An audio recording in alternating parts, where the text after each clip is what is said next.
Dragi starši, tako kot vas je tudi mene, kot očeta dveh otrok in kot tistega, ki je minister za izobraževanje, znanost in šport, močno pretresla novica o nasilju, ki je, če vsi ti podatki držijo, se je dogajala za zidovi zasebnega zavoda Kengurujčki. Ob tej priložnosti bi želel ponovno opozoriti vse, ki iščete varstvo za svoje malčke, da se predhodno ali ob kakršnih koli morebitnih zaznanih nepravilnostih dobro pozanimate o izvajalcu tega varstva. Odločno obsojam kakršne koli nelegalne prakse na področju varovanja otrok, kakršna je očitno bila tudi v primeru tega zavoda, ki za to sploh ni imel potrebnih dovoljenj.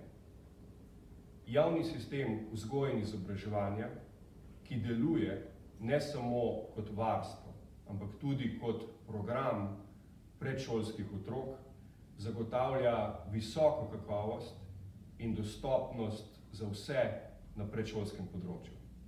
Strokovni delavci so preverjeni, imajo ustrezno stopnjo izobrazbe, strokovni nadzor nad njihovim delom pa se redno izvaja.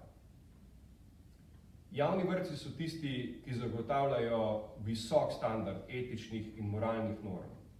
Tam je vse skozi zagotovljen ustrezen nadzor in zadeve tam veliko težje uidejo izpod vajeti. Če ste v dilemi, kam vpisati vašega predšolskega otroka, ali vas zanima glede vrtca in njegovih potrebnih dovoljenj, prosim, obrnite se na nas. Naša številka je 01 400 5390 in kadarkoli v delovnem času smo vam na voljo z vsemi vprašanji, ki jih imate glede vpisa vaših otrok v vrtce.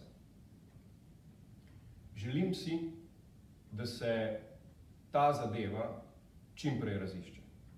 Če se bo izkazalo, da so bila zagrešena kazniva dejanja, potem verjamem, da bodo vsi pristojni primerno pristopali tako, kot jim narekuje zakonodaja.